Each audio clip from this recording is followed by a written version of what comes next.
قرب قیامت میں اللہ کے نبی صلی اللہ علیہ وسلم نے فرمایا قرب قیامت کی ایک علامت یہ ہے کہ لوگ زمین میں دھنسیں گے۔ اور عائشہ رضی اللہ عنہ فرمانے لگی یا رسول اللہ کیا جب اس امت کے اندر بھی ہوگا؟ فرمایا ہاں، اس امت کے اندر خسف بھی ہوگا، چہروں کی شکلیں بھی بدل جائیں گی اور آسمان سے پتھر بھی برسیں گے۔ پہلی امتوں میں تو یہ تھا کہ پوری امت اس عذاب میں شریک تھی، لیکن اس امت میں پوری امت پہ نہیں ہوگا، انفرادی علاقے، محفلیں، بعض جگہیں، بعض مقامات زمین میں دھنس جائیں گے، شکلیں ان کی مسخ ہو جائیں گی اور آسمان سے پتھر ہوں گے۔ تو عائشہ فرمانے لگی یا رسول اللہ انہلک وفینا الصالحون، اس امت کے نیک لوگ بھی موجود ہوں گے پھر بھی یہ ہلاکت ہوگی؟ فرمایا ہاں، اذا ظہر الخبث، جب گندگی زیادہ ہو جائے گی تو پھر اللہ کی یہ پکڑ آئے گی۔ پھر رسول اللہ صلی اللہ علیہ وسلم نے اپنی زبان میں بتایا کہ یہ خسف کب ہوگا، زمین میں دھنسنا قرب قیامت میں کن گناہوں پر ہوگا؟ تو فرمایا المجاہرہ بالغناء والرفث، جب ناچ گانا کھلے عام ہونے لگ جائے گا، جب ناچ گانا کھلے عام ہو جائے گا، والمغازف، اور آلات موسیقی کھلے عام ہو جائیں گے، وشرب الخمور، اور شرابیں کھلے عام پی جائیں گی۔ عمران ابن حسین فرمانے لگے رضی اللہ تعالیٰ عنہ رسول اللہ صلی اللہ علیہ وسلم نے فرمایا فی هذه الامہ خسف ومسخ وقذف، اس امت کے اندر بھی زمین میں دھنسنا ہوگا، شکلوں کا مسخ ہونا ہوگا، آسمان سے پتھروں کا بارش ہوگی، لیکن کب یا رسول اللہ؟ مسلمانوں میں ہوگا۔ آپ نے فرمایا ومتى ذلك، اس کے علاوہ کون اور اس کے علاوہ کس پر؟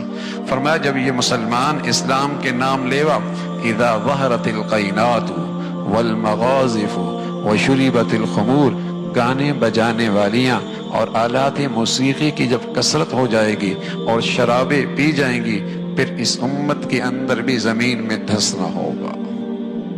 یہ جو آپ کو نظر آتا ہے نا کہ ٹیلنٹ پورے ملک میں تلاش کیا جاتا ہے، کون اچھا گلوکار بنتا ہے، یہ ہونا ہے اس لیے کہ قرب قیامت میں دھنسنا بھی تو ہے۔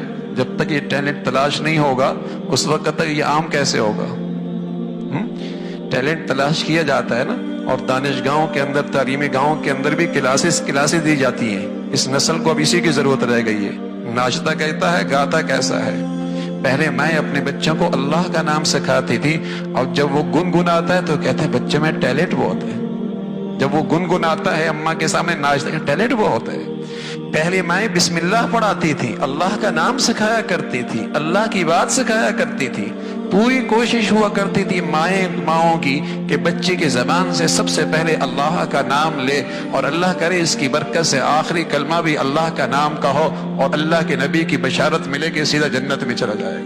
لیکن اب کیا ہے مائیں بچوں کو جب سینے سے لگاتی، چھاتی سے لگاتی تو ان کی تربیت کرتی تھی، حسبی ربی جل اللہ ما فی قلبی غیر اللہ نور محمد صلی اللہ لا الہ الا اللہ لا الہ الا اللہ، دودھ پلا رہی ہوتی اور ان کے کانوں پہ ہاتھ رکھ کے انہیں یوں لوریاں دے رہی ہوتی، اور ان کے زبان سے یہ الفاظ ہوتے تھے تاکہ بچے کے دل کی دنیا میں یہ چیزیں نقش ہو جائیں، اور جب وہ زبان کھولے تو اللہ کا نام لے، زبان کھولے تو اللہ کا نام لے، اللہ کا نام لے۔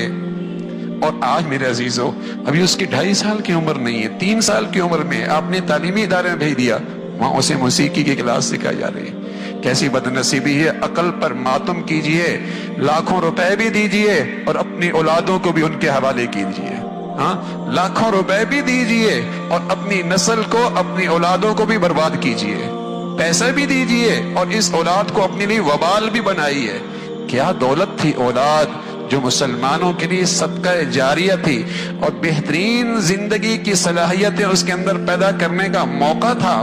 کیا بڑی دولت تھی کہ مسلمان اس میں سرمایہ کاری کرتا، اپنے وسائل لگاتا، اپنی صلاحیتیں لگاتا، اپنی توجہ دیتا، تاکہ اس سرمایہ کاری سے ایسی چیز بنے کہ کھربوں سال کی زندگی میں اس کے لیے صدقہ جاریہ بنے، اور دنیا کے چند ٹکوں کی خاطر اس کی آخرت بھی برباد کرتا ہے اور اپنی بھی آخرت برباد کرتا ہے۔ اپنی بھی آخرت برباد کرتا ہے۔ تو رسول اللہ صلی اللہ علیہ وسلم نے فرمایا اس امت میں خسف ہوگا جب آلات موسیقی اور گانا بجانا اور ناچنا عام ہو جائے۔ شریف گھرانوں کی عورتیں، ہاں شریف گھرانوں کی شادیاں، وہاں بھی اسٹیج اب سجتا ہے، جہاں ان کی نسلوں میں کبھی تصور بھی نہیں تھا کہ ان کی شادیوں کے اندر بھی اسٹیج پہ یہ سب کچھ ہوگا، لیکن ہو رہا، یہ سب کچھ ہو رہا ہے اور آگے بڑھتا چلا جا رہا ہے۔